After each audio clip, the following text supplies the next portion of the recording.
சுய மதிப்பீடு என்றால் என்ன?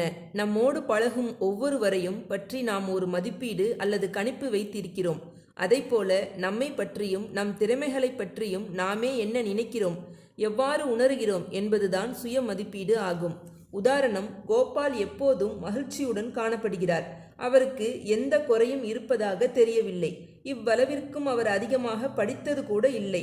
பண நெருக்கடியின் காரணமாக படிப்பை பாதியில் நிறுத்தி வேலையில் சேர வேண்டிய நிர்பந்தம். ஒரு கம்பெனியில் சாதாரண கிளர்க்காக சேர்ந்து உழைத்தே முன்னுக்கு வந்தவர். தன்னை விட அதிகம் படித்தவர்கள், தன்னை விட வசதியாக இருப்பவர்கள் என்கிற பாகுபாடே இல்லாமல் இவரால் எல்லோருடனும் எப்படி தாழ்வு மனப்பான்மையே இல்லாமல் பழக முடிகிறது? இது பலருக்கும் ஏற்பட்ட வியப்பு. இதற்கு காரணம் கோபாலுடைய உறுதியான சுய மதிப்பீடுதான். இந்த கணிப்பு உண்மையை சார்ந்ததாகவும் நம்மிடம் உள்ள நல்ல குணங்களை உணர்ந்து அறிந்ததாகவும் அமையுமேயானால் அது நன்மை விளைவிக்கும் உறுதியான சுய மதிப்பீடு ஆகும். இந்த கணிப்பு நம்மை தாழ்வுபடுத்தி கொள்ளும் வகையில் அமைந்தாலோ அல்லது நமக்கு தகுதிக்கு மீறியதான வரட்டு ஜம்பமாக இருந்தாலோ அது தாழ்வு மனப்பான்மைக்கும் பிறரிடம் குறை மட்டுமே கண்டுபிடிக்கும் குணத்திற்கும் வழிவகுக்கிறது. சுய மதிப்பீட்டை எதனுடன் ஒப்பிடலாம்? ஒவ்வொரு மனிதனுக்குள்ளும் குடம் ஒன்று இருப்பதாக கற்பனை செய்து கொள்வோம். இந்த குடம் எப்போது நிறைவாக இருக்கும்? ஒருவருக்கு தன்னை பற்றிய சுய மதிப்பீடு உறுதியாக இருக்கும்போது நிறைக்குடமாக இருக்கும். உதாரணமாக, நாட்டில் நல்ல மழை பெய்து ஆறு, ஏரி, குளம், கிணறு இவற்றில் நீரின் நிலை உயர்ந்து இருக்கும்போது அங்கு பயிர்கள் செழுமையாகவும் நாடு வளமாகவும் இருக்கும். அதனால் அந்நாட்டு மக்கள் மகிழ்ச்சியுடனும் நிறைவுடனும் இருப்பர். அதே போல இக்குடம் நிறைவாக இருக்கும் பொழுது உறுதியான சுய மதிப்பீடு ஏற்படுகிறது. அவரது வாழ்க்கை மகிழ்ச்சிகரமாகவும் நிறைவுடனும் அமைகிறது. தன் எதிர்காலமும் அவருக்கு அர்த்தம் உள்ளதாக தெரிகிறது. அதாவது வாழ்க்கையை நல்ல முறையில் அமைத்து கொள்ளும் திறமை அவரிடம் வெளிப்படுகிறது. அவரை சுற்றி இருப்பவர்களும் சந்தோஷமாக இருக்க முடிகிறது. ஆனால் மழை இல்லாத போது நீர்நிலையில் வறட்சி ஏற்படும். இதே போல ஒருவரது சுய மதிப்பீடு குடம் குறைவாகவோ காலியாகவோ இருக்கும் பொழுது தான் எதற்குமே லாய்க்கு இல்லை, தன்னால் எதையுமே செய்ய முடியாது என்று அவர் நம்புகிறார். தன்னிடம் இருக்கும் திறமைகளை பயன்படுத்தி கொள்ள தவறுகிறார். வாழ்க்கையே அர்த்தமற்றதாக அவருக்கு தோன்றுகிறது. சுய மதிப்பீட்டு குடம் எப்படி நிறைகிறது?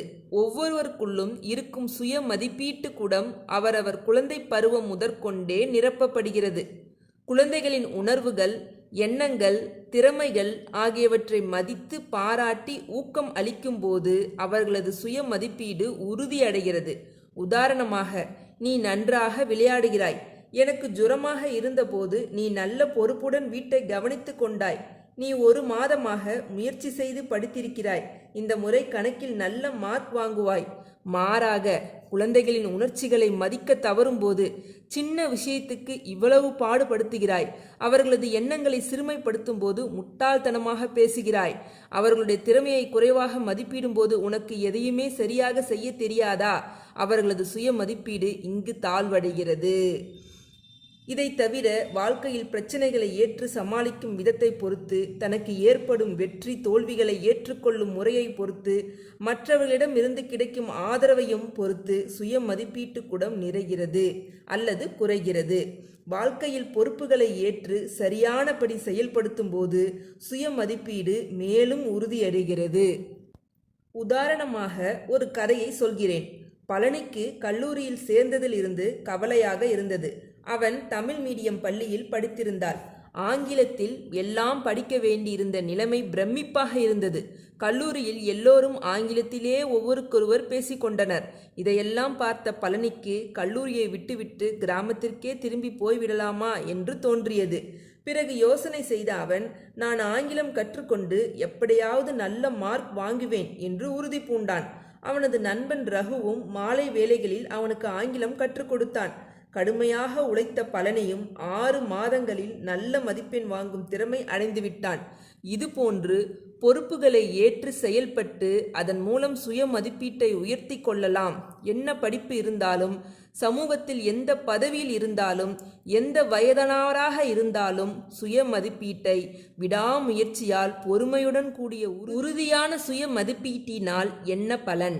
உறுதியான சுய மதிப்பீடு உள்ளவர் தன்னிடம் உள்ள நிறை குறைகளை நன்றாக புரிந்து கொண்டவராக இருப்பார். தன்னுடைய திறமையில் உறுதியான நம்பிக்கை வைத்திருப்பார். இந்நம்பிக்கையின் காரணமாக தோல்வி ஏற்படும்போது அவர் மனமுடைந்து போக மாட்டார். அதாவது வெற்றி கிடைக்கும்போது அளவுக்கு மீறிய பெருமையோ தோல்வி கிட்டும்போது சோர்வோ இவருக்கு ஏற்படாது. அவர் பொறுப்புகளை ஏற்று செயல்படுவார். இவருக்கு வாழ்க்கையில் எப்போதும் ஒரு குறிக்கோள் இருக்கும். அக்குறிக்கோளை அடைய எவ்வளவு கடினமான உழைப்பிற்கும் இவர் தயாராக இருப்பார். முயற்சி எடுப்பதற்கு பயப்பட மாட்டார். அதை சவாலாக ஏற்பார். பொறுப்புகளை ஏற்று செயல்படும்போது தோல்வி ஏற்பட்டால் தயங்காமல் அதற்குரிய பொறுப்பையும் ஏற்றுக்கொள்வார். ஒருவருக்கு தன்னை பற்றிய கணிப்பு நல்லதாக இருக்கும் பட்சத்தில் அவர் பிறரை பார்க்கும் விதமும் நல்லதாகவே அமையும். உறுதியான சுய மதிப்பீடு உள்ளவர் மற்றவரை மனம் திறந்து பாராட்டுவார். மற்றவரது தவறுகளை மறக்கவும் மன்னிக்கவும் கூடிய மனப்பக்குவத்துடன் இருப்பார். சுருங்கச் சொன்னால் இவர் தன்னிடம் என்ன இருக்கிறது, தன்னால் எதை செய்ய முடியும் என்பதை பற்றி சிந்திப்பாரே தவிர தன்னிடம் என்ன இல்லை, என்னால் எவற்றையெல்லாம் செய்ய முடியாது என்று யோசித்து கொண்டு மனச்சோர்வு அடைய மாட்டார். இவருக்கு நிகழ்காலம் சந்தோஷமாக அமைகிறது. எதிர்காலமும் அர்த்தமுள்ளதாகவும் மன நிறைவு கொடுக்கும் சவால். தாழ்வான சுய மதிப்பீடு எப்படி தீமை விளைவிக்கிறது? தாழ்வான சுய மதிப்பீடு கொண்டவர் தன் திறமைகளை குறைவாக மதிக்கிறார். அதேபோல மற்றவர்களுடைய பேச்சு, நடவடிக்கை எல்லாவற்றையும் தப்பு கண்ணோட்டத்தில் பார்க்க ஆரம்பிக்கிறார். உதாரணம், இன்று நீ நன்றாக ட்ரெஸ் பண்ணி கொண்டிருக்கிறாய் என்று ஒருவன் கூறுகிறான். மற்றொருவன், அப்படியானால் தினமும் அழுக்காக இருக்கிறேன் என்று சொல்கிறாயா? இன்னொருவன், அவன் காலையில் என்னை பார்த்தபோது வணக்கம் கூட சொல்லவில்லை, வேண்டுமென்றே என்னை அலட்சியப்படுத்துகிறான். இப்படி மற்றவர் பேச்சை தவறான கண்ணோட்டத்தில் நோக்குவதால் இவருக்கு நல்ல நண்பர்கள் அமைவதில்லை. தன்னை பற்றி நிறைவான ஒரு எண்ணம் இல்லாததால் இவர் எப்பொழுதும் மகிழ்ச்சியற்று காணப்படுகிறார். எதிர்காலமும் இவருக்கு இருட்டாகவும் அர்த்தமற்றதாகவும் தெரிகிறது. குறைவான சுய மதிப்பீட்டின் காரணமாக இவர் சுயநலக்காரராக இருக்கிறார். தன் உணர்ச்சிகளை, தன் தேவைகள், தன் எண்ணங்கள் ஆகியவற்றுக்கு மட்டுமே மதிப்பு கொடுக்கிறார். மற்றவர்களது உணர்ச்சிகளை அவர் மதிப்பதில்லை. இதனால் அவர் நாளடைவில் தனிமைப்படுத்தப்படுகிறார். மற்றவர்களிடம் குறையே கண்டுபிடிக்கிறார். அவர்களது சிறிய தவறுகளை கூட பெரிதுபடுத்துகிறார். தான் பொறுப்புகளை ஏற்றுக்கொள்வதில் தயக்கம் காட்டுகிறார். பொறுப்புகளை எடுத்துக்கொண்டாலும் அவற்றை நிறைவேற்றுவதற்கு தேவையான முயற்சியை எடுக்க தவறுகிறார். சுருங்கச் சொன்னால் இவர் உறுதியான சுய மதிப்பீடு உடையவருக்கு நேர்மாறானவர். எப்பொழுதும் மகிழ்ச்சி இல்லாமல் வாழ்க்கையை சுமையாக உணர்ந்து முணுமுணுத்து சுய மதிப்பீட்டின் அளவை எப்படி உயர்த்தி கொள்வது? வாழ்க்கையின் எந்த கட்டத்திலும் சுய மதிப்பீட்டை உயர்த்தி கொள்ள முடியும். அதை எவ்வாறு செய்வது பார்க்கலாம். மற்றவரது செயல் நமக்கு நிறைவையோ சந்தோஷத்தையோ கொடுத்தால் அவரை மனமாற பாராட்ட வேண்டும். இந்த பாராட்டு ஒரு பெரிய சொற்பொழிவாக இருக்க வேண்டியதில்லை. கனிவான ஒரு பார்வை, ஒரு புன்னகை, முதுகில் தட்டி கொடுத்தல், கைகளை பிடித்து குலுக்குதல், அணைத்து கொள்ளுதல், ஓரிரு வார்த்தைகள் ஆகியவற்றால் பாராட்டை தெரியப்படுத்தலாம். உதாரணமாக, குமாரினுடைய அலுவலகத்தில் இன்று ஒரு முக்கியமான மீட்டிங். அவருடைய மனைவி அதிகாலையில் எழுந்து 7 மணிக்குள் சமையல் செய்து தயாராக வைத்திருந்தாள். அவருடைய மகள் அப்பா சொல்லாமலேயே அவருடைய உடைகளை இஸ்திரி செய்து வைத்திருந்தாள். அவருடைய மகனோ, அப்பா, நான் உங்களை என் ஸ்கூட்டரில் இறக்கி விடுகிறேன். இன்று எனக்கு லீவு தான். நீங்கள் அவசரமாக பஸ்ஸில் செல்ல வேண்டாம் என்றான். இவற்றை பார்த்தபோது குமாருக்கு மனதில் ரொம்ப மகிழ்ச்சி. இதை அவர் எப்படி தெரியப்படுத்தினார் என்றால், மனைவிக்கு ஒரு புன்னகையாலும், மகளை தட்டி கொடுத்தும், மகனிடம் ஒரு வார்த்தை மூலமாகவும் தன் மகிழ்ச்சியை தெரியப்படுத்தினார். மனம் திறந்து பாராட்டும் போது உறவுகள் பலப்படுகின்றன. நம் உள்ளே இருக்கும் குடமும் நாம் பாராட்டியவரது சுய மதிப்பீட்டு குடமும் நிறைகின்றன. நம் ஒவ்வொருவரது வாழ்விலும் மன நிறைவு கொடுக்கும் சிறு சிறு சம்பவங்கள் பல நடக்கின்றன. நாம் அவற்றையெல்லாம் சாதாரணமாக எடுத்துக்கொள்கிறோம். நமக்கு மகிழ்ச்சி அளித்தவரை நன்றியுடன் பார்ப்பது கூட இல்லை. அது மட்டுமா, பல சமயங்களில் நல்லதை விட்டுவிட்டு சிறு தவறுகளை பெரிதுபடுத்துகிறோம். இப்படி செய்யாமல் பிறரிடம் உள்ள நல்லவற்றை பார்ப்பதற்கு சற்றே முயற்சி செய்தல் அவசியம். உதாரணம், உமா வெளியில் சென்றுவிட்டு வீட்டிற்கு வெயிலில் திரும்பினாள். அவள் உள்ளே நுழைந்ததும் அவள் பெண் காப்பி தயாரித்து கொடுத்தாள். அக்குழந்தையின் செயலால் திருப்தியடைந்த போதிலும் உமா பெண்ணிடம், நீ டிகாஷனையும் சர்க்கரையும் அள்ளி போட்டிருக்கிறாய். வேலை செய்யும் போது செட்டாக வாரி இறைக்காமல் குடித்தனம் செய்ய கற்றுக்கொள் வேண்டும் என்று கூறினாள். இதை கேட்ட குழந்தைக்கு உற்சாகம் குறைந்தது. அம்மாவிற்கு உதவி செய்வதில் ஆர்வம் இழந்தாள். உமா தன் பெண்ணிடம் மனதார பாராட்டை தெரியப்படுத்தியிருந்தால் அக்குழந்தைக்கு திருப்தி ஏற்பட்டிருக்கும். அதன் சுய மதிப்பீடும் உயர்ந்திருக்கும். நான் சோர்வாக வந்தபோது நீ காப்பி தயாரித்து கொடுத்ததில் எனக்கு மிகவும் சந்தோஷம் என்று அவள் கூறியிருந்தால் பெண்ணிற்கு உற்சாகம் ஏற்பட்டிருக்கும். உதவி செய்வதிலும் மற்றவரை எப்படி பாராட்ட வேண்டும் என்பதில் பல வகை உண்டு. ஒவ்வொன்றாக பார்ப்போம். அவரது கண்களை பார்த்து மகிழ்ச்சியை தெரியப்படுத்த வேண்டியது அவசியம். நடந்து கொண்டே பேசினாலோ வேறு எங்கோ பார்த்து கொண்டு பேசினாலோ நம் பாராட்டு அவருக்கு மகிழ்ச்சியை கொடுக்காது. அது உள்ளத்திலிருந்து வராமல் உதட்டளவில் ஏற்பட்டதாக தோன்றும். எதற்காக பாராட்டுகிறோமோ அதை குறிப்பாக எடுத்து சொல்ல வேண்டியது அவசியம். உதாரணமாக, இந்த உடை நன்றாக இருக்கிறது என்று கூறுவதை விட இந்த பூக்களும் இந்த நீல நிறமும் உனக்கு பொருத்தமாக இருக்கிறது என்று கூறுவது நன்றாக இருக்கும். நாம் கூற வந்ததை மற்றவருக்கு புரியும்படியாக நிறுத்தி நிதானமாக கூற வேண்டும். முணுமுணுப்பதாலோ அவருக்கு புரியாத முறையில் கூறுவதாலோ பலன் ஏற்படாது. பொய்யான பாராட்டு முகஸ்தியாகும். இது அறவே தவிர்க்கப்பட வேண்டிய ஒன்று. இவ்வகையான பாராட்டுகளில் உண்மை இல்லாததால் இதை கொடுப்பவருக்கோ பாராட்டை பெறுபவருக்கோ பலன் ஏதும் இல்லை. இது செல்லா காசுக்கு ஒப்பாகும். முகஸ்துதி செய்வதால் யார் பாராட்டுகிறாரோ அவருடைய வார்த்தைகளில் நம்பிக்கை போய்விடுகிறது. அவர் எப்பொழுதாவது உண்மையாக பாராட்டினால் கூட அடுத்தவர் அதை ஏற்றுக்கொள்ள மறுக்கிறார். உதாரணம், ரேவதிக்கு கடைக்கு போக ஆள் இல்லை. டிவி பார்த்து கொண்டிருந்த மகனிடம் நீ மிகவும் நல்ல பையன் என்பது எனக்கு தெரியும். அம்மா என்ன கேட்டாலும் நீ கட்டாயம் செய்வாய். நீ சமத்து பையன் இல்லையா? உடனே கடைக்கு ஓடிப்போய் சர்க்கரை வாங்கி வருகிறாயா என்றாள். ஒரு காரியத்தை சாதிப்பதற்காக சில சமயங்களில் சொல்லும் முகஸ்தியான வார்த்தைகள் சுய மதிப்பீட்டு குடத்தை நிரப்பாது. பாராட்டுகள் மனப்பூர்வமாக இருக்க வேண்டியது மிக அவசியம். மற்றவர் தரும் பாராட்டுகளை முழு மனதுடன் ஏற்க வேண்டும். செடி வளர்வதற்கு நீர் எவ்வளவு அவசியமோ அதே அளவு மனப்பூர்வமான பாராட்டுக்கள் நம் சுய மதிப்பீட்டு குடம் நிரம்ப அவசியமாகிறது. நம்முடைய திறமையை புரிந்து கொண்டு மற்றவர் மனப்பூர்வமாக பாராட்டும்போது அதை ஏற்றுக்கொள்ள வேண்டியது மிகவும் அவசியம். ஏற்றுக்கொள்ளாவிட்டால் அடுத்த முறை அவருக்கு நம்மை பாராட்டக்கூட தயக்கமாக இருக்கும். இப்படி பார்க்கலாம். ரவி தன் மனைவியிடம், இன்று உன் சமையல் மிகவும் நன்றாக இருக்கிறது. நீயே பார்த்திருப்பாய், நான் 2-3 முறை போட்டு சாப்பிட்டேன் என்றார். ரவியின் மனைவி, இன்று நான் மிக மட்டமாக சமைத்திருக்கிறேன். தக்காளி கொத்தமல்லி எதுவுமே இல்லை. சமையல் நன்றாக இருக்கிறது என்று சொல்கிறீர்களே என்றாள். இந்த பதிலை கேட்ட ரவிக்கு ஆர்வம் குறைந்தது. மறுபடியும் ஏதாவது ஒரு நல்ல விஷயத்தை காண நேரிடும் போது கூட வெளிப்படையாக பாராட்டுவதில் அவருக்கு தயக்கம் ஏற்படலாம்.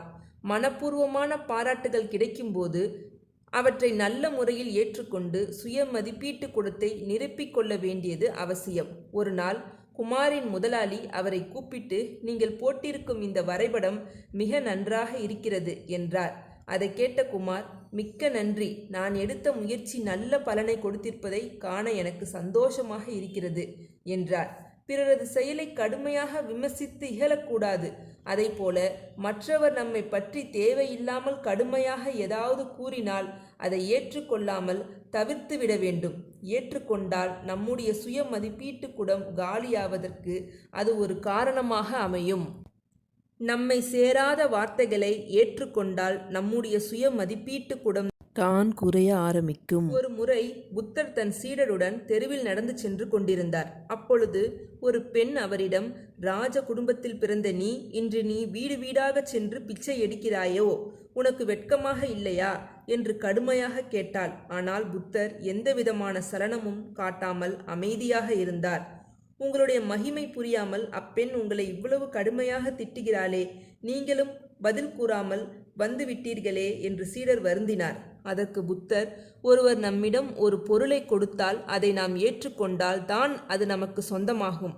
பெற்று கொள்ளாவிட்டால் அது கொடுத்தவரையே சார்ந்துவிடும். அதைப்போல அந்த பெண்ணின் வார்த்தைகள் எனக்கு உரிதானவை அல்ல. என்பதால் நான் ஏற்றுக்கொள்ளவில்லை. அவை அப்பெண்ணையே சேர்ந்து விட்டன என்றார். பிறரது சொல்லாலும் செயலாலும் மனம் புண்படாமல் இருக்க வேண்டுமானால் அவருக்கு பதிலடி கொடுப்பதையும் அவற்றை பெரிதுபடுத்தி மனவேதனைப்படுவதையும் தவிர்க்க வேண்டும். அதே சமயத்தில் யாராவது ஒருவர் நம்மிடம் ஒரு குறையை கண்டுபிடித்தால் அந்த குறை நம்மிடம் இருக்கிறதா என்று யோசனை செய்து பார்க்க வேண்டும்.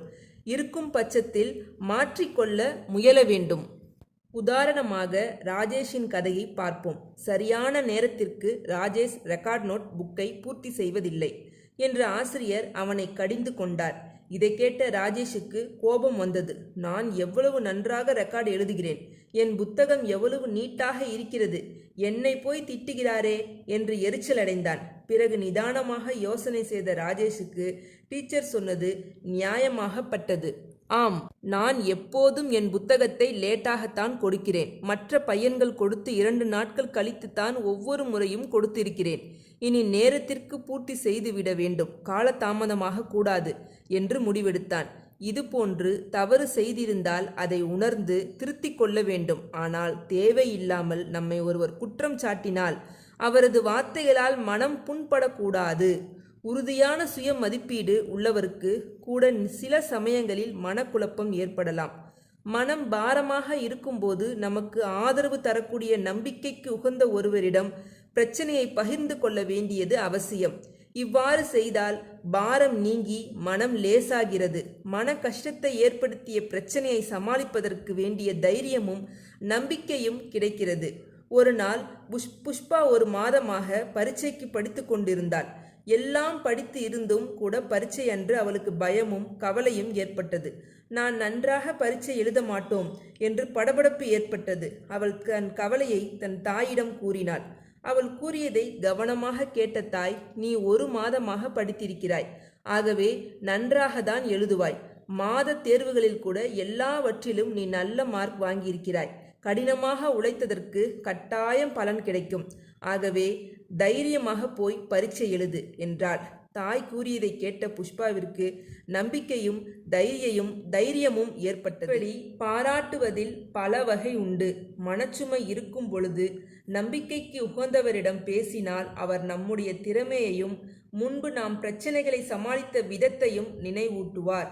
அது நமக்கு நம்பிக்கையூட்டி நம்மிடம் திறமை உள்ளது என்ற உண்மையை நினைவுபடுத்தும். நம்முடைய உணர்ச்சிகள், சிந்தனை, நடத்தை, ஏன் வெற்றியும் கூட நம் சுய மதிப்பீட்டை பொறுத்தே அமையும். ஆகவே முயற்சி செய்து முன்னேற்றத்தை ஏற்படுத்தி கொண்டு மகிழ்ச்சியுடனும் மன அமைதியுடனும் வாழ வேண்டும். பிறரை மனமாற பாராட்ட வேண்டும். கிடைக்கும் பாராட்டுகளை மகிழ்ச்சியுடன் ஏற்றுக்கொள்ள வேண்டும். நமக்கு உரிதானது அல்லாத கடுமையான சொற்களை ஏற்றுக்கொள்ளாமல் தவிர்த்தல் வேண்டும். மனதில் பாரம் ஏற்படும் போது நம்பிக்கைக்கு உகந்த ஒருவரை நாடி மனம் திறந்து பேசி தன்னம்பிக்கையை வளர்த்து கொள்ள வேண்டும். தேங்க்யூ.